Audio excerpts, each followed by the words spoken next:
Pessoal, então, bom dia novamente. Hoje nós vamos falar, né, de geração de cargas, de troca iônica e absorção de elementos no solo. Por que que é importante a gente falar disso, pessoal? Para um elemento, né, a gente falou isso bastante lá no nosso último encontro, os nutrientes, eles precisam estar, né, presentes e disponíveis para a planta. E para esses nutrientes permanecerem naquela camada de solo, né, naquela camada de solo onde a raiz alcança, que a gente chama de zona de absorção radicular, ele precisa interagir com algo, tá? Então, para o nutriente permanecer ali próximo à raiz, ele precisa estar ligado a algo, tá bom? Senão ele vai ser levado pela água da chuva. E é por isso que é importante a gente falar, né, de geração de cargas, de troca iônica e absorção. E é o que a gente vai fazer hoje. Nós vamos ver, pessoal, nós vamos ver que se eu não tenho cargas disponíveis para interagir com esses nutrientes, não adianta eu adubar, tá bom? Você vai estar jogando dinheiro fora. Para a gente começar, né? Isso é algo que a gente viu, acredito, na Gênese. Nós vamos falar muito de uma coisa que chama CTC, que é a capacidade de troca catiônica. Nós temos aqui um colóide, pessoal, né? Nós temos aqui uma argila nessa ilustração. Essa argila, né, tem um predomínio de cargas negativas. E nessas cargas negativas estão ligados, né, os nutrientes por interação eletrostática. Eu tenho a carga negativa na argila e ela se liga a esses elementos carregados positivamente, tá bom? Nós vimos, né, o que é CTC então, pessoal? CTC é a densidade de cargas negativas nos colóides do solo, disponíveis para retenção de cátions. Então, a quantidade de cargas negativas que eu tenho lá no solo para reter os meus cátions. Essa é a capacidade de troca catiônica. E onde eu encontro, né, essas cargas? Nos colóides. Nos colóides. O que que é um colóide, pessoal? Colóide, né, na química, na fisicoquímica, é uma partícula menor que 0,001 milímetro de diâmetro. Então, é uma partícula bem pequena, né, e eletronicamente ativa, que apresenta carga. Então, no solo, né, pessoal, nós já sabemos.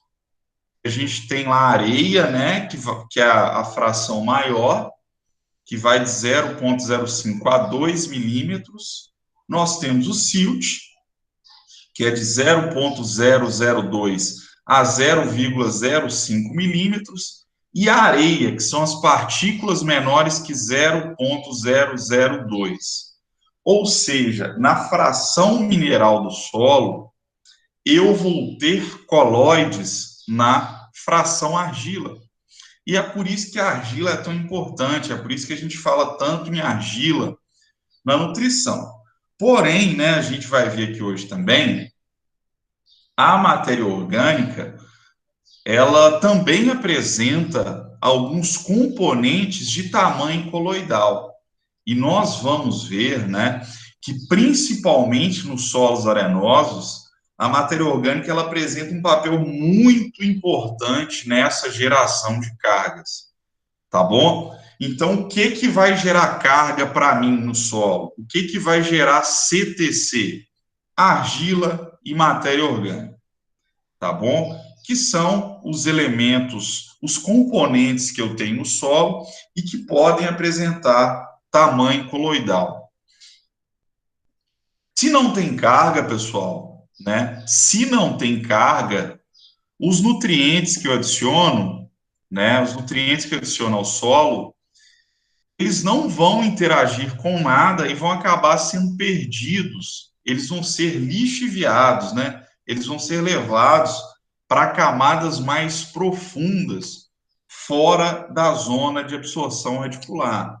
É o que acontece muito nos solos arenosos. Então, precisa de carga, pessoal. Quando eu adubo, né? Quando eu adubo a minha lavoura, eu preciso de carga para reter esses nutrientes, tá? Senão, na primeira chuva, isso vai ser lavado, isso vai ser lixiviado e levado para camadas mais profundas, tá bom? Então, precisa de CTC. Aqui nós temos, né, uma ilustração com a zona de absorção radicular ali delimitada, e daí quando eu tenho um solo aqui, né, mais amarelo, dando a entender que é um solo arenoso, onde eu tenho menos CTC, onde eu tenho menos cargas, o que acontece?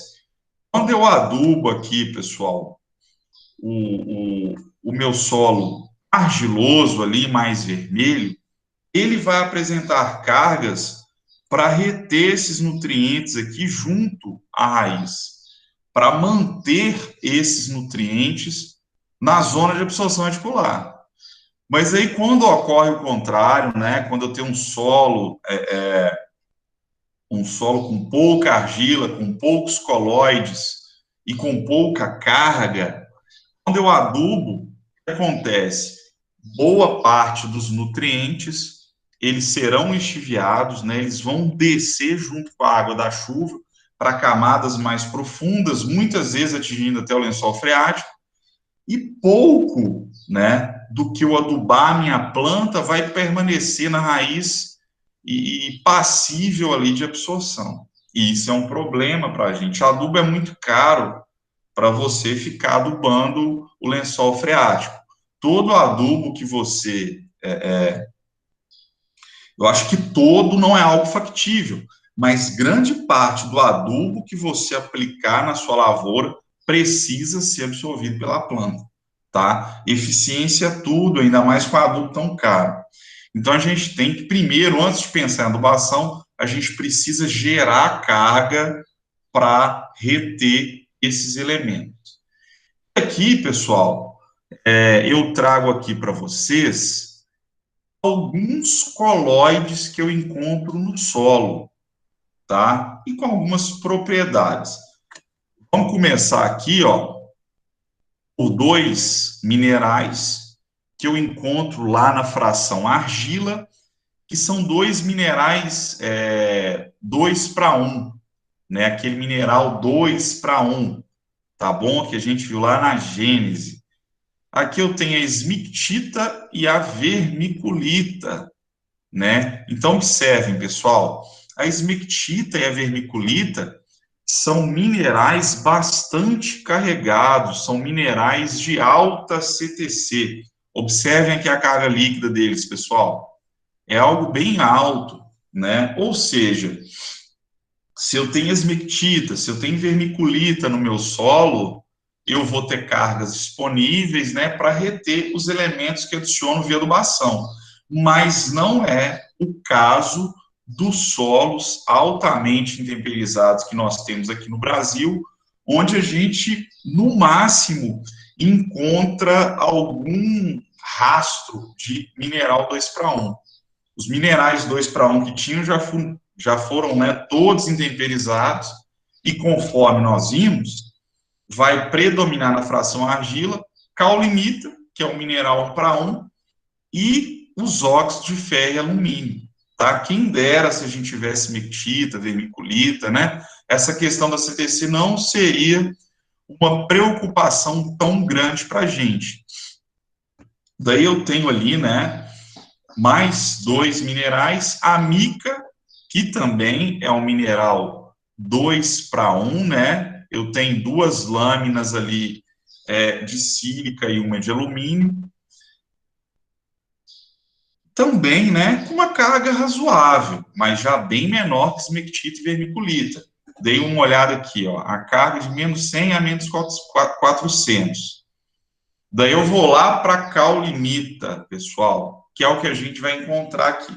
A caulinita, né, é uma argila silicatada também, porém é um mineral 1 para 1, tá? É um mineral 1 para 1 e com carga líquida já bastante inferior, lá, de menos 10 a menos 150. Ou seja, a caulinita, né, que predomina na fração argila dos nossos solos, juntamente com os óxidos, apresenta carga bem pequena. E aí agora algo interessante, pessoal, tá? Algo interessante. Aqui nós temos a gipsita, que é um óxido de alumínio, né, bastante presente na fração argila dos nossos solos. E nós temos a guetita, que é um óxido de ferro também bastante frequente na fração argila. Observem, pessoal, além deles gerarem pouca carga negativa, deles terem baixa CTC, eles conseguem ser ainda piores, pessoal. Os óxidos, né, eles apresentam o que a gente chama de caráter anfótero, e nós vamos ver mais daqui a pouco. Eles podem apresentar tanto carga negativa quanto positiva, né? E o problema deles apresentarem carga positiva é que eles vão literalmente repelir os nossos cátions, né?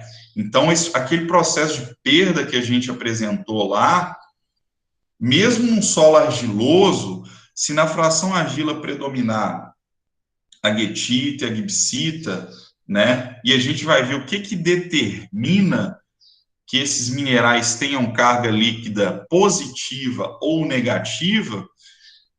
Caso, né, apresentem essa carga líquida positiva, mesmo um solo argiloso, você vai perder muito nutriente por lixiviação, tá? Você não vai ter carga negativa. E aí, pessoal, por último e muito importante aqui para a gente, nós temos os colóides da matéria orgânica, que é o que vai ajudar a gente, né? Principalmente nos solos arenosos, tá? Principalmente nos solos arenosos. Dá uma olhada na matéria orgânica, pessoal. Vamos lá, todo mundo, atenção. A matéria orgânica, pessoal, ela apresenta, né, uma carga líquida muito alta,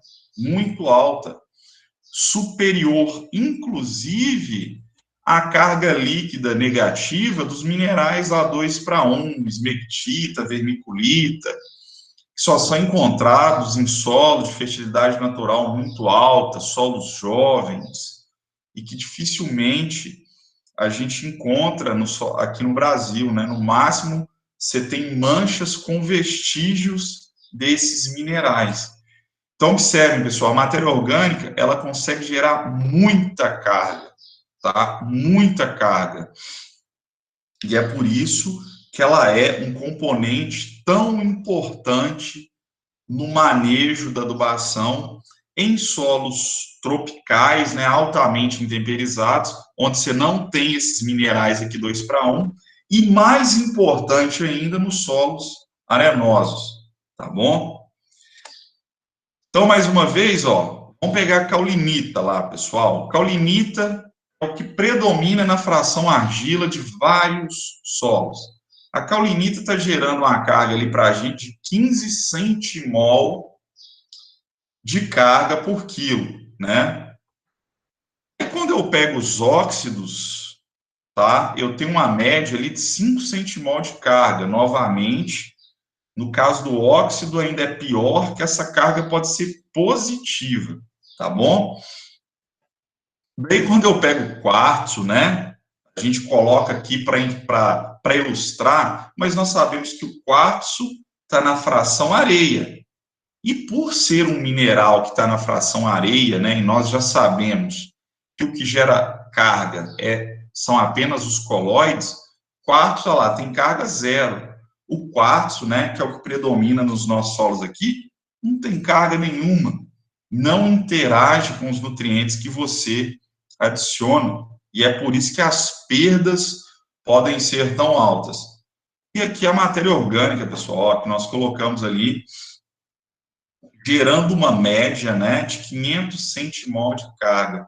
Então, observem, pessoal, eu tenho a caulinita gerando aquilo ali de carga negativa, aí vou ter o óxido gerando isso aqui, o quartzo não gera nada, que não tem carga nenhuma, infelizmente, até mesmo, novamente, ele tem tamanho areia, e areia, né, não gera carga. O que gera carga precisa ter tamanho coloidal, né? E na fração mineral, tamanho coloidal, nós vamos encontrar só entre as argilas. E eu tenho a matéria orgânica. Olha a diferença na quantidade de cargas geradas pela matéria orgânica, tá bom? Por isso que ela é tão importante no manejo da adubação nessas áreas onde eu tenho quartzo predominando na fração mineral, ou mesmo quando eu tenho solos argilosos, porém, né, são argilas formadas predominantemente por óxidos, tá bom?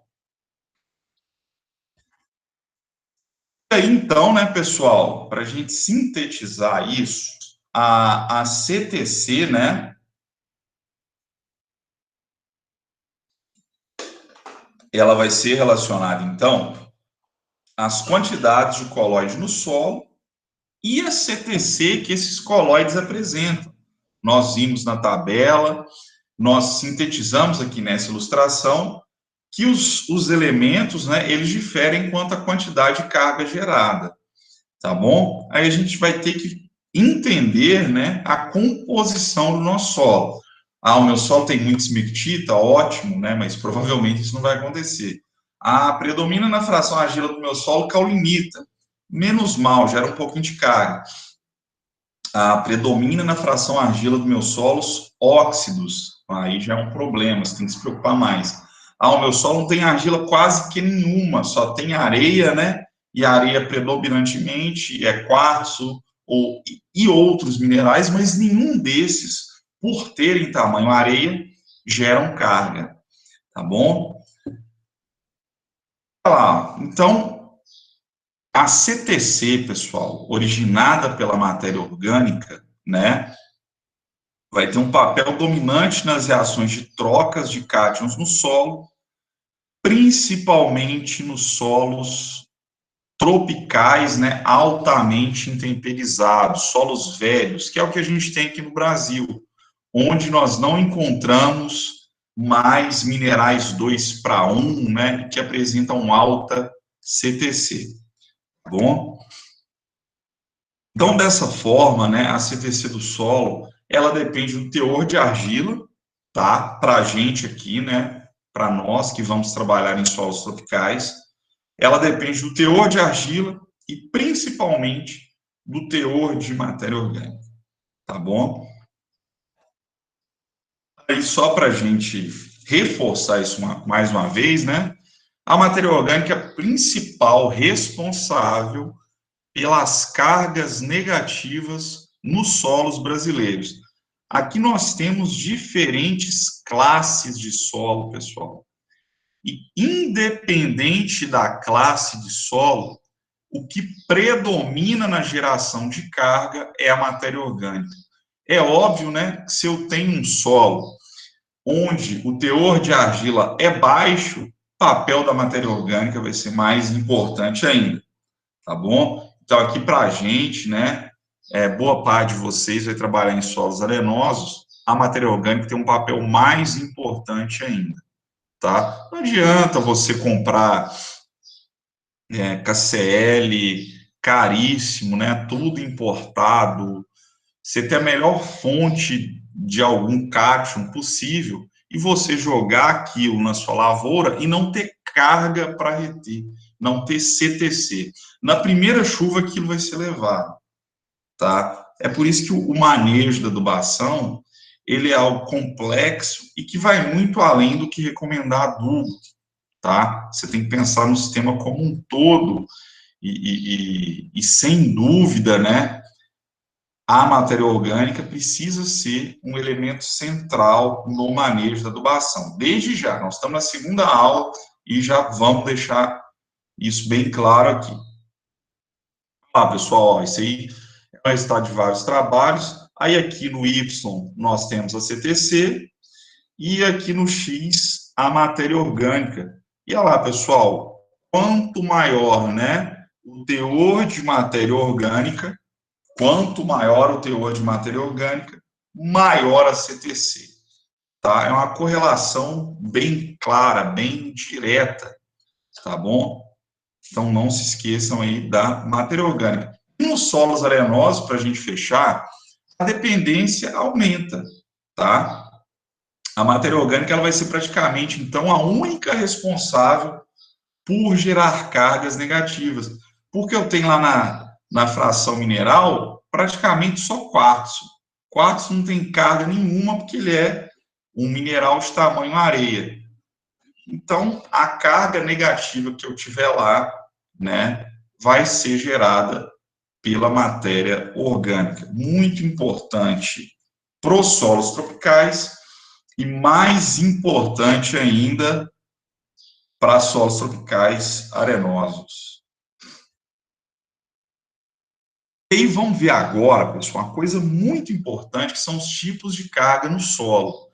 Vamos entender por que os óxidos conseguem apresentar carga positiva e negativa, né? Uma propriedade aí bem interessante desses minerais. Nós temos dois tipos de carga, pessoal.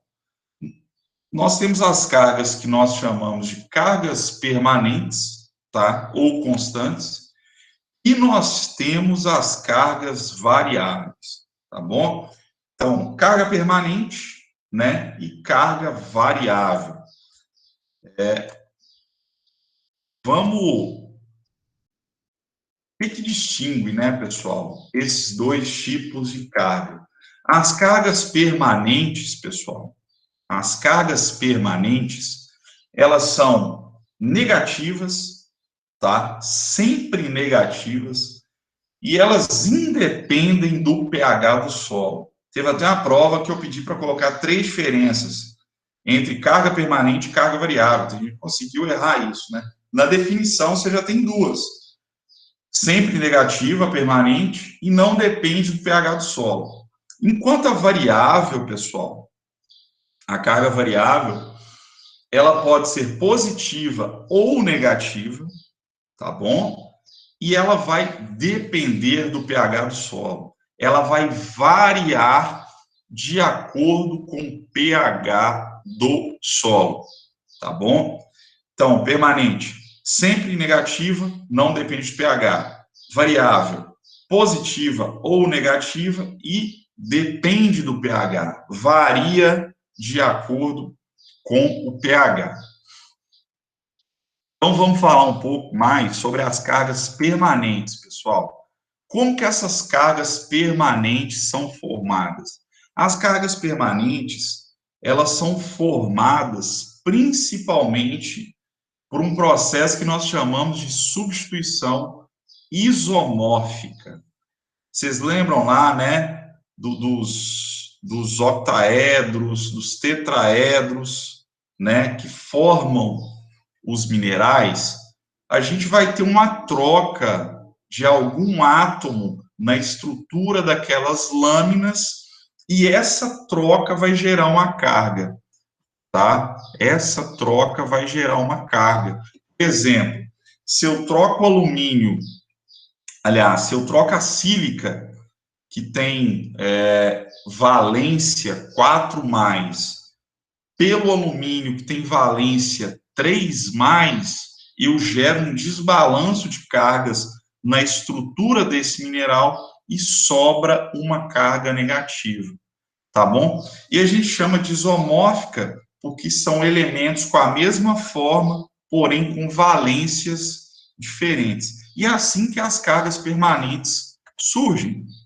A substituição de íons de tamanhos semelhantes, mas com cargas diferentes, tá?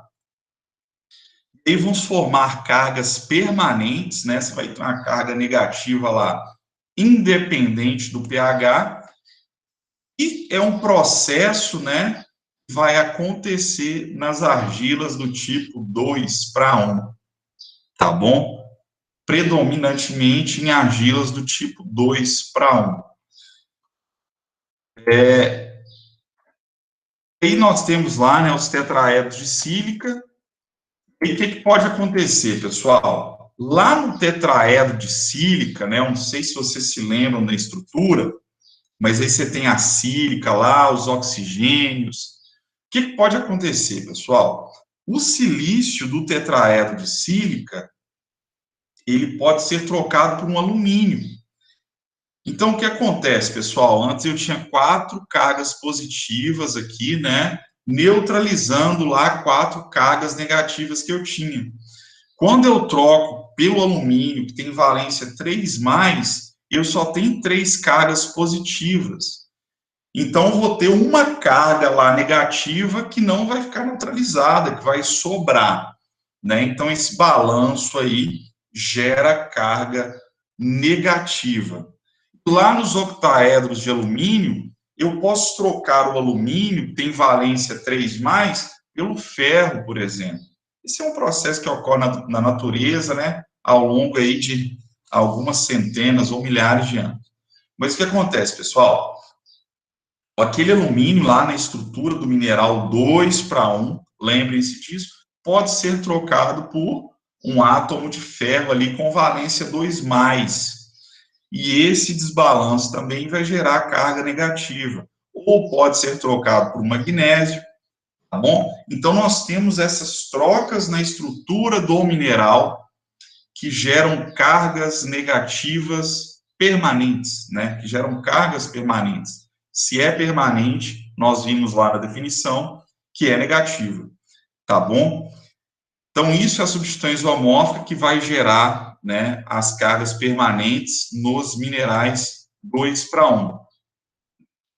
E nós vamos falar, então, agora, pessoal, das cargas variáveis. Nós vimos, né, que as cargas permanentes, elas são negativas, elas não dependem do pH e elas são geradas por esse processo chamado substituição isomórfica, que ocorre de forma predominante em minerais 2:1. Já as cargas variáveis, pessoal, as cargas variáveis, elas vão ocorrer, né, em decorrência da desprotonação e protonação de grupamentos OH de acordo com o pH do meio, tá bom? Então, as cargas variáveis, né, que nós vimos, que podem ser positivas ou negativas, e que variam de acordo com o pH, elas vão se originar por esses dois processos, a protonação e a desprotonação. Na desprotonação, pessoal, conforme o nome já fala, né, você está desprotonando, lembrem-se lá da química, né, pessoal? Dormiu na aula de química, né? Isso é péssimo negócio na agronomia. Química é muito importante. Vocês vão ver química até o dia de vocês formarem. Desprotonação, né, conforme o nome já sugere, gera cargas negativas, enquanto a protonação gera cargas positivas, pessoal. Positivas.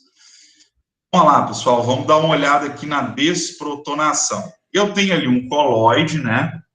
Eu tenho ali um mineral de argila, ou mesmo matéria orgânica de tamanho coloidal, e de acordo com o pH do meio, tá? O que define isso vai ser o pH do meio, o pH do solo. A superfície desse colóide, pessoal, muita atenção nisso, ela pode ser desprotonada ou pode ser protonada. Aqui, né, ela vai ser desprotonada lá, ela vai perder prótons. Olha lá, tá perdendo prótons. Olha lá, perdeu mais um. E gera carga negativa aqui na superfície. Observem, né? Gerou aqui carga negativa através da desprotonação. Ó, 3 cargas negativas geradas que vão poder reter o meu cálcio, magnésio, potássio, né? E outros elementos que são importantes para a nutrição da planta. Aí, o contrário ocorre na protonação, tenho aqui o mesmo colóide, pessoal, né? Com algumas hidroxilas aqui. O que é hidroxila, professor? Dormiu de novo lá na aula de química, né? Tem aqui algumas hidroxilas na superfície, né? Mais uma vez. Só que agora o pH do meio está diferente.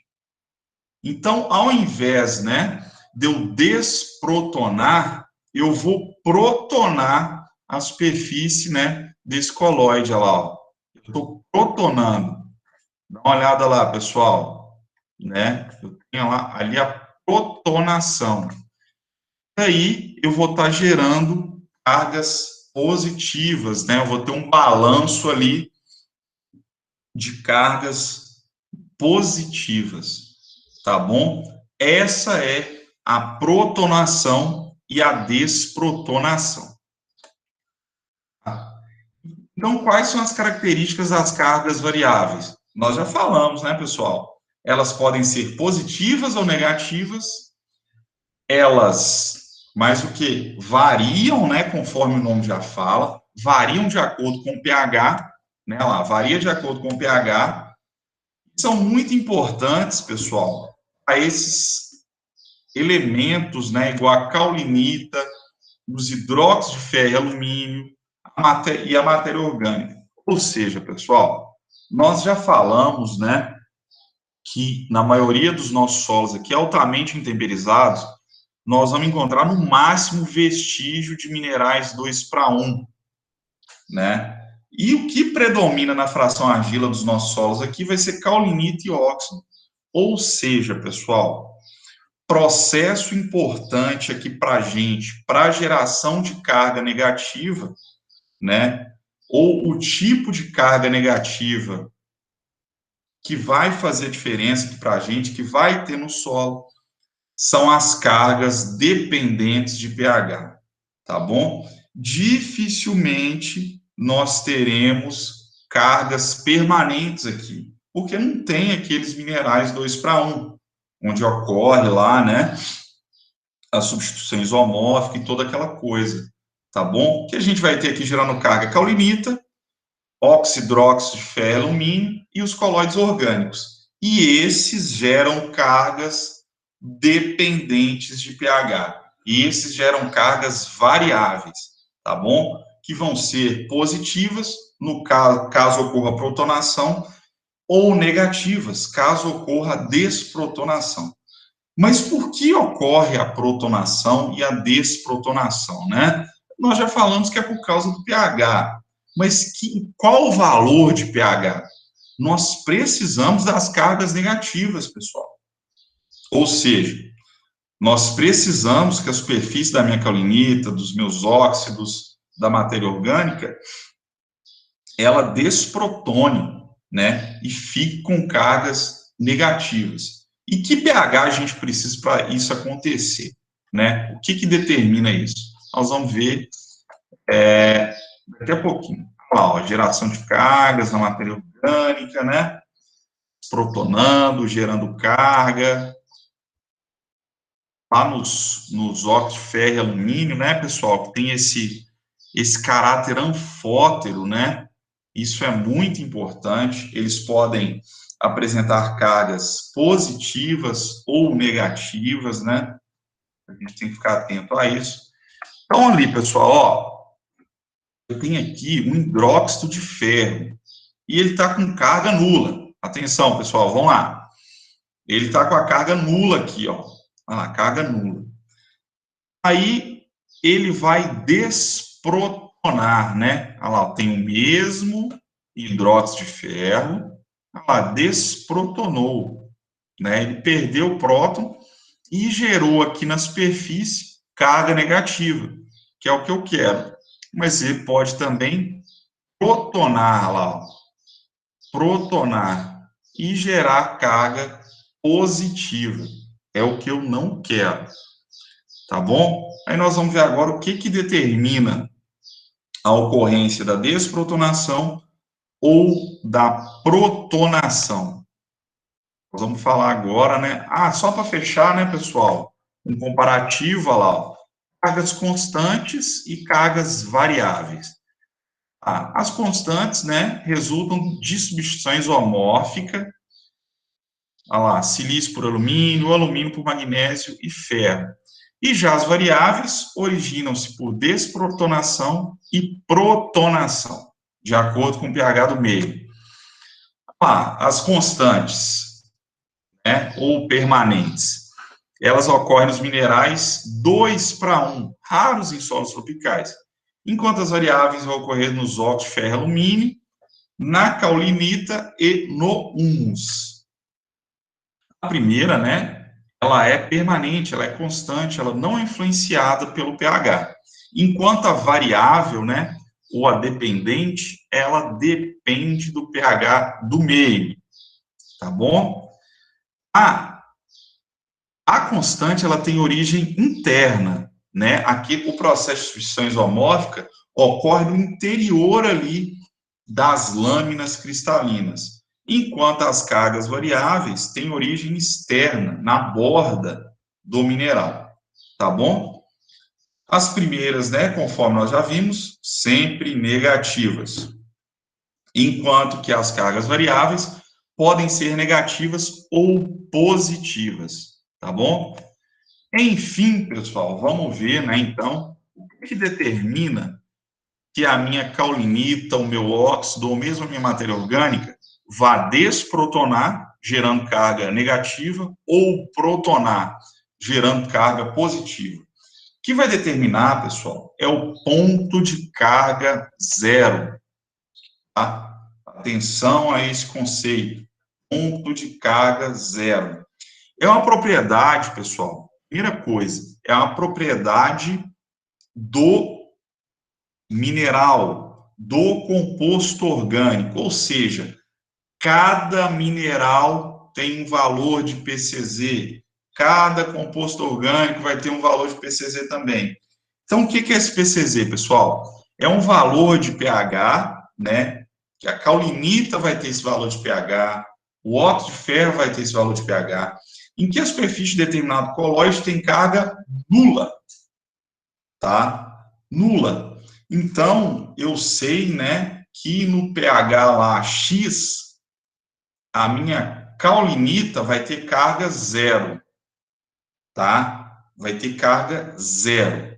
Esse é o PCZ, pessoal. Um valor de pH, né, em que o colóide tem carga zero. Aí, cada colóide, né, isso vai ter essa propriedade específica. Cada colóide vai ter o seu valor de PCZ específico. Acontece o seguinte, pessoal, e isso é muito importante. Se o colóide estiver no meio, né, em que o pH do meio é maior que o pH de PCZ do colóide, é maior que o PCZ do colóide, ele vai desprotonar, ele vai ter carga negativa. Nós vamos ver a ilustração onde isso aqui vai ficar mais claro. Agora, se o colóide estiver no meio, né, em que o pH desse meio seja menor que o PCZ do colóide, ele vai apresentar carga negativa. Agora, se o pH do meio, que esse mineral está, ou que essa matéria orgânica está, for igual ao seu PCZ, a carga vai ser nula, tá bom? A carga vai ser nula. Então, pH do meio maior que o PCZ, carga negativa.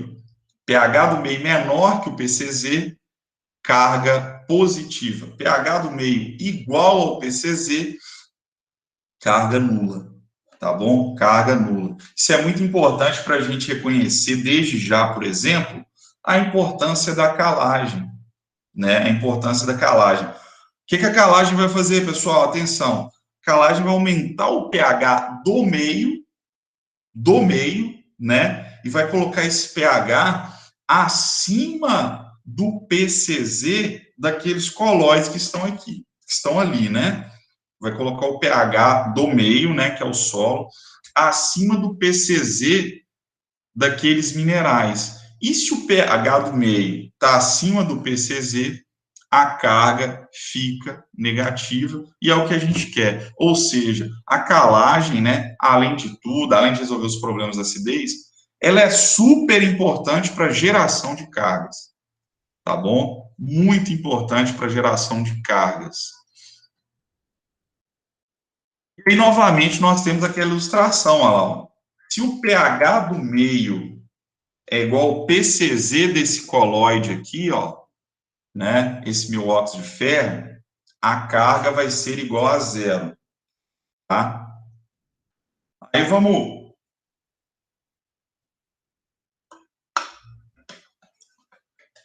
para uma condição que eu aumentei o pH do meio.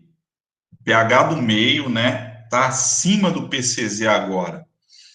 Aí esse meu coloide, ele vai desprotonar e vai apresentar carga negativa, tá bom?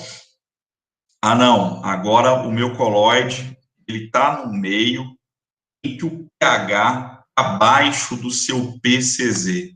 O que vai acontecer? Ele vai protonar e vai gerar cargas positivas, tá bom? Vai gerar cargas positivas. Essa é a importância, então, desse ponto de carga zero. Vamos ver agora, né, qual que é o ponto de carga zero de alguns componentes do solo, e vai ficar mais claro ainda para a gente entender isso, tá? Aqui, pessoal, ó, se você não entendeu o conceito de PCZ até agora, sai do Instagram aí que você vai entender. Dá uma olhada nessa tabela aqui com muita atenção. Nessa tabela, eu tenho alguns coloides, pessoal. Eu tenho alguns coloides e o valor de PCZ desses coloides, tá?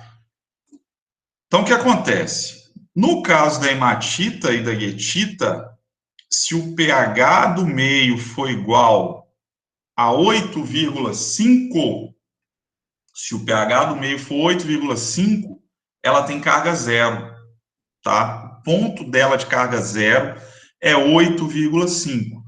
Porém, se o pH do meio for maior que 8,5, ela vai desprotonar e apresentar cargas negativas. Lembra, pessoal? Se o pH do meio for maior que o PCZ, carga negativa. Se o pH do meio for menor que o PCZ, carga positiva.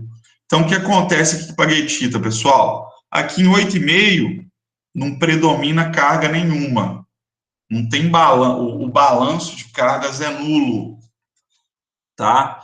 Mas aí, se eu aumento o pH do meio, né? Se o pH do meio é maior que 8,5, a minha hematita, guetita, né? Ou guetita, vai apresentar cargas negativas.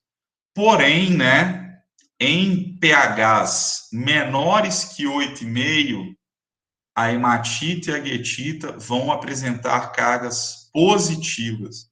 Aí eu pergunto para vocês, pessoal, qual que é um pH usual do solo? A gente tem solo com pH 8,5, só se você cometer um erro muito grande, fizer uma supercalagem, né? Aí você acaba com o seu solo, mas o pH vai estar bem alto. Então, na maioria dos solos, pH, na maioria dos solos, pessoal, que vai ter pH entre 4 e 6, valores de pH entre 4 e 6, qual que é a carga da hematita?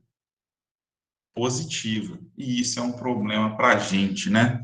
É o tipo da argila que não resolve nada, não ajuda em nada, muitas vezes atrapalha. Aí vamos para a gibsita. Já a gibsita, ela tem um PCZ um pouco menor, olha lá, ó. Se o pH no meio for igual a 7,5, 7,5, a gibsita tem carga zero. Porém, né, se o pH do solo, se o pH do meio for superior a 7,5, aqui o 7,5 aqui, mais ou menos, né, a gibsita terá carga negativa. Em valor de pH menor que 7,5, a gibsita vai protonar e apresentar, né, as cargas dela, cargas variáveis, né, positivas. Agora vamos na caulinita, pessoal. A caulinita ainda é melhor, a caulinita ainda ajuda a gente um pouco. O PCZ da caulinita já é bem mais baixo, olha lá, 3,5, 3,5. Então, se o pH do meio for 3,5, a carga dela é nula. Aqui em cima está o pH, pessoal, atenção, vamos lá. A carga dela é nula, carga nula, tá bom? Porém, né, se o pH do meio aumenta um pouco para 4, que for, que ainda é ácido, 4,5, a caulinita já começa a apresentar a carga negativa. Observem aqui, né? Em pHs já extremamente ácidos, né? Algo aqui menor que 3,5, a caulinita apresenta carga positiva, tá? Novamente, pessoal, aqui fica mais claro ainda, né? Se a gente tivesse uma prova aí no presencial, tomara que a gente volte e tenha, daria para a gente colocar uma tabela dessa, explorar bastante. Isso aqui ajuda a gente novamente a entender por que, que a matéria orgânica, por que, que o humus tem um papel tão importante na geração de cargas. Eu até coloquei isso numa prova uma vez, eu coloquei lá a seguinte afirmação: a matéria orgânica sempre será carregada, apesar, né, apesar de apresentar cargas dependentes de pH, né, ou cargas variáveis, a matéria orgânica sempre estará carregada negativamente no solo. Por quê?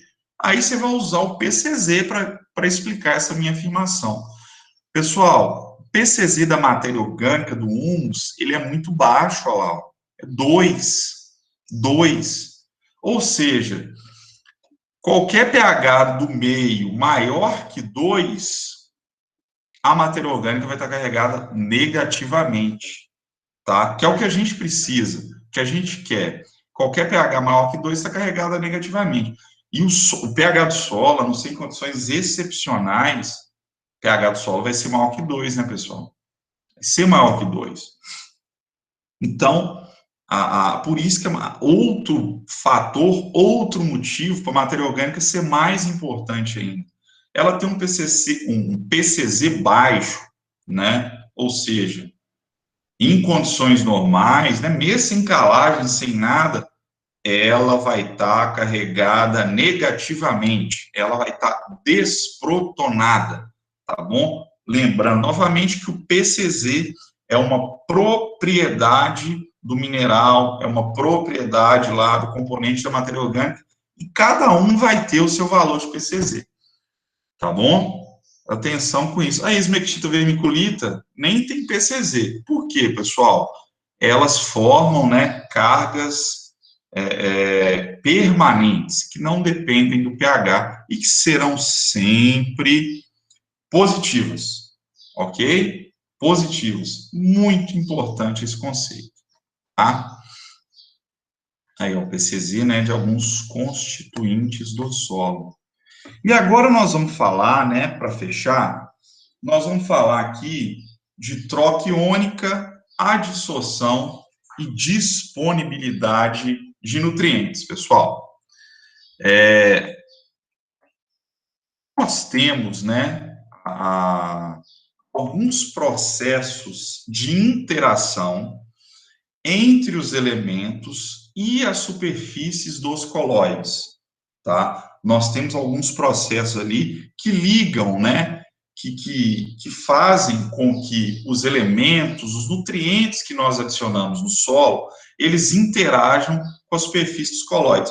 O primeiro, e que depende lá da CTC, que depende, né, bastante dessas cargas negativas que nós falamos tanto, é a troca iônica ou eletrovalente, tá? Troca iônica, né, ou eletrovalente, que nada mais é que a atração entre cargas elétricas opostas. O que a gente estava vendo.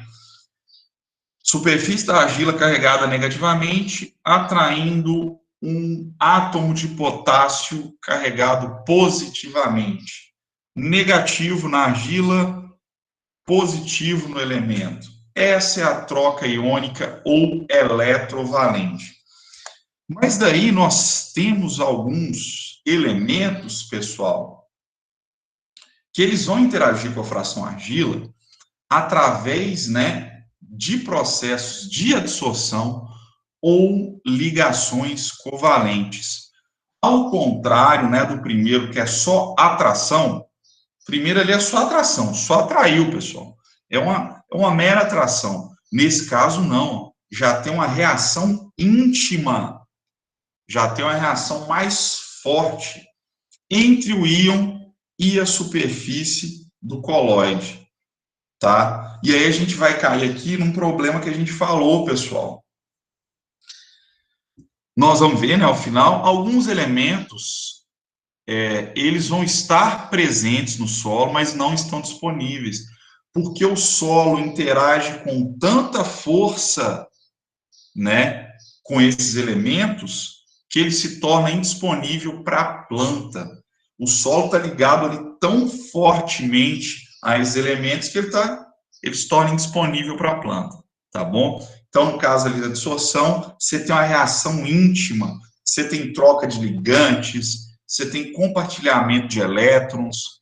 Na primeira, na troca iônica, aqui não. É só atração entre cargas elétricas opostas, tá bom?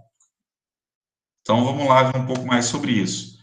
Olha lá, a dissolução reduz drasticamente a disponibilidade e mobilidade do elemento, tá? Dissolução problemática aí para a gente, pessoal. Então, o que acontece, pessoal? Né, ali, nós temos, né, o que é uma troca iônica? A gente tinha aqui primeiro, né, nós temos a superfície do coloide, estava ocupada ali por um átomo de cálcio. Então, por mera atração eletrostática, essas cargas que eram ocupadas pelo átomo de cálcio serão ocupadas agora por um átomo de magnésio, né, que tem a mesma valência, e o cálcio vai à solução do solo. E aqui nós colocamos, né, uma das características da troca iônica, desse primeiro tipo de interação que a gente está falando. Ela é reversível, tá bom? É um tipo de reação que é reversível. O cálcio, ele se liga lá por atração eletrostática, por ligação iônica, e ele sai na hora que precisar, né? Na hora que aparece outro elemento ali na solução do solo, ele vai e é liberado novamente para a solução do solo. Ou seja, é um processo reversível. É uma mera atração, pessoal. Lembrem-se desse termo para a troca iônica. É uma atração. Um é atração, o outro é uma interação íntima. Então, aqui nós temos apenas uma atração. Então, aí eu coloco essa segunda pergunta aqui para vocês, né? Coloco essa pergunta. As cargas são finitas, e nós temos vários cátions no solo. Quais cátions vão se ligar ao complexo de troca, né? Quais cátions ficarão retidos aqui nessas cargas negativas, ficarão ligados, e quais ficarão livres na solução do solo, né? Podendo ser perdidos aí por lixiviação. O que define isso, pessoal? Por que o magnésio chegou aqui e se ligou, né? Ele deslocou o cálcio do complexo de troca e se ligou, né? Um negócio que chama série liotrópica, pessoal. Série liotrópica. Atenção, os cátions, né? Estamos falando de troca iônica, pessoal. Só isso, tá? Fiquem atentos aí. Os cátions, eles não são atraídos com a mesma força pelo colóide, tá? A força com que um cátion é atraído, pessoal, depende da sua valência e do seu raio hidratado, tá bom? Então, de acordo, né, com a valência e com o raio hidratado, os cátions que terão preferência para se ligar aos colóides, né, seguem essa ordem aqui, ó lá. Alumínio, cálcio, magnésio, potássio, sódio, tá? Então, o que acontece, pessoal? E é péssimo para a gente. O alumínio, ele tem preferência, né? Seria ótimo que fosse o contrário. Mas o alumínio, ele tem preferência para se ligar lá às cargas disponíveis. É por isso que a gente precisa neutralizar esse alumínio, e vamos falar disso na semana que vem. O alumínio, ele tem preferência para se ligar a essas cargas, de acordo com a série heliotrópica, tá bom? Por uma questão de valência e raio hidratado. Aí, alguém mais atento aí pode falar o seguinte, professor, e o hidrogênio, né? Que sempre está lá ligado também e tal. A questão do hidrogênio, pessoal, é mais O hidrogênio tem algumas propriedades químicas específicas que determina que ele não se comporte como um cátion monovalente, tá bom? Hidrogênio apresenta propriedades químicas específicas na camada eletrônica dele, que determina que ele não se comporte como cátion monovalente. E é por isso que ele, inclusive, ele está à frente aqui do alumínio, tá bom? Mas ele também é um outro que a gente vai tentar neutralizar, tá? Nosso hidrogênio aí também. Então, essa é a série heliotrópica, que determina, né, essa prioridade de ligação lá naquelas cargas. O que acontece aqui, pessoal? Nós temos a superfície dos coloides, né, negativamente carregada, nós temos vários cátions na solução do solo e que vão se ligar, né, que vão interagir com essa superfície através da atração eletrostática. A mera interação negativo-positivo, tá? Algo mais fraco, algo reversível, e caso necessário, né, esse elemento retorna para a solução do solo sem problema algum, tá bom? E dentro, né, dessas interações eletrostáticas, nós temos também a troca aniônica. A gente tem ali um coloide positivamente carregado, uma gibsita, uma guetita, interagindo ali com o átomo de cloro, e chegou um nitrato, adicionou lá, né, nitrato lá no seu solo, e vai ter uma reação de troca e esse nitrato vai ficar retido, tá bom? Só que o nitrato é um problema muito grande para a gente, porque predominam, né? Nós vamos trabalhar para que se tenha o predomínio de cargas negativas no solo. A gente não quer isso aqui.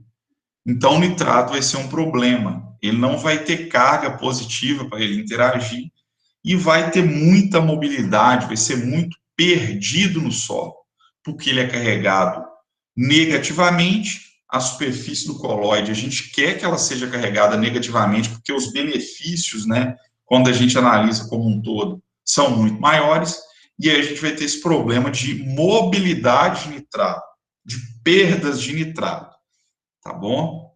Mas esse é um exemplo de troca aniônica. Agora vamos falar da dissorção, pessoal. Enquanto a troca, nós já falamos, né?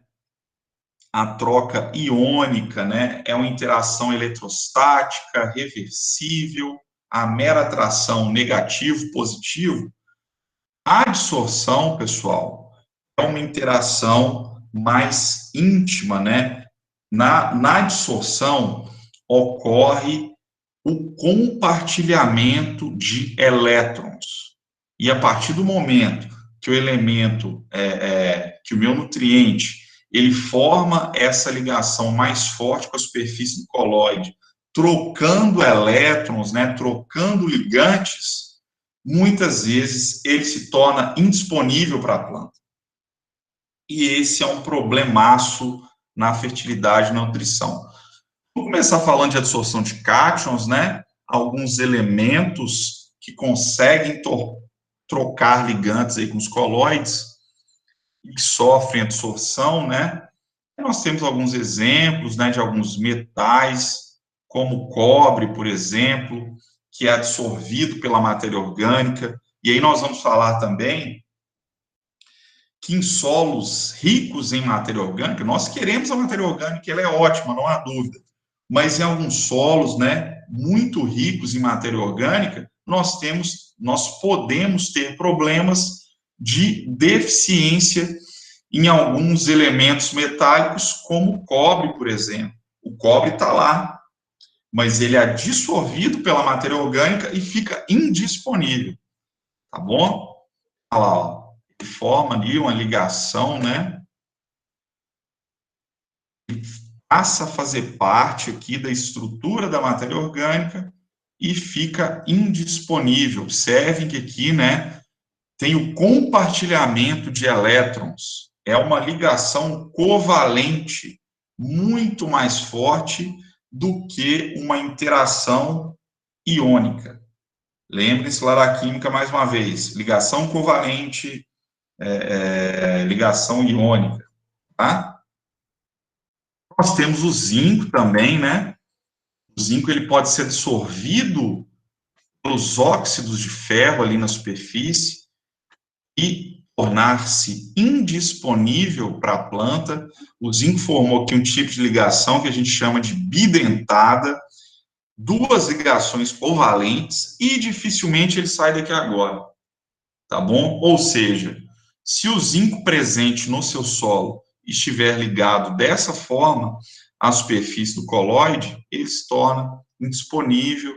E aí a gente tem que ver, né? A gente precisa ver estratégias, né, para evitar esse tipo de interação.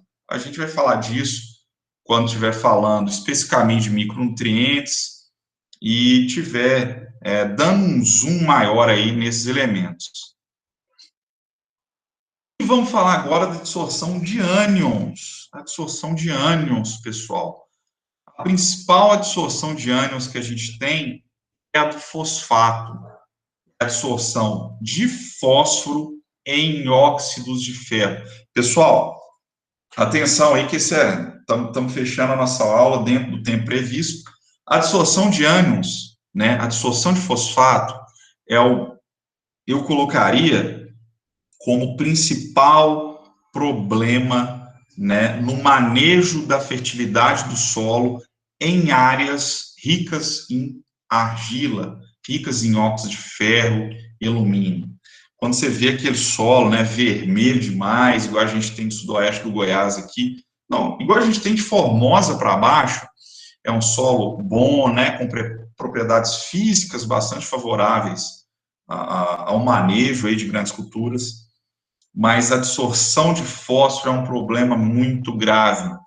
Você adiciona, né, quantidades altíssimas de fósforo ao solo, mas ele se liga de forma irreversível aos óxidos de ferro, né? Ele forma ligações covalentes com esses óxidos de ferro, que observem, né, está até positivamente carregado, né, esse óxido de ferro, que a gente viu lá, né, que vai estar por causa do PCZ, que é muito alto, são constituintes com PCZ muito alto, e aí acontece aqui, né, você fornece lá o fósforo para a nutrição da sua planta, porém, o fósforo, o fosfato, né, ele vai interagir de forma muito forte com esses óxidos através, né, do fenômeno da dissorção, vai formar essas ligações covalentes e se torna indisponível para a planta.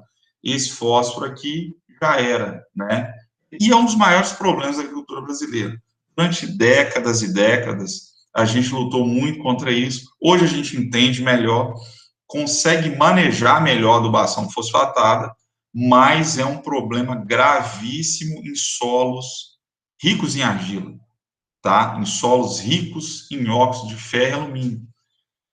Aqui a gente tem todos os problemas do mundo, tá? Todos os problemas nós temos aqui, no oeste da Bahia. Esse é um dos poucos problemas que a gente não tem, tá? Porque esse fosfato ele vai ser absorvido novamente na argila, ele vai ser absorvido em óxido de ferro e alumínio. Nós temos pouca argila aqui, nós temos poucos óxidos de ferro e alumínio. Então esse problema aqui vai ser bem menor.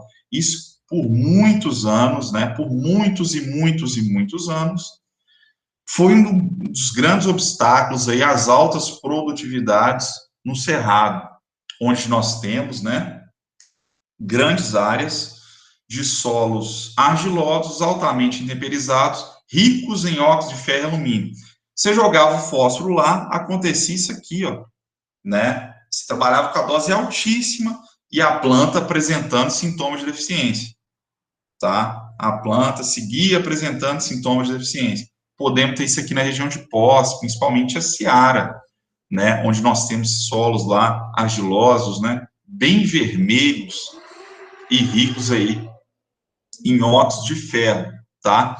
Acontece o seguinte no caso do fósforo, aí pessoal, só para a gente avisar, né? Toque iônica relativamente fraca, elétrons não são, outra questãozinha que já caiu, comparar a troca iônica com a dissorção, bem simples, né?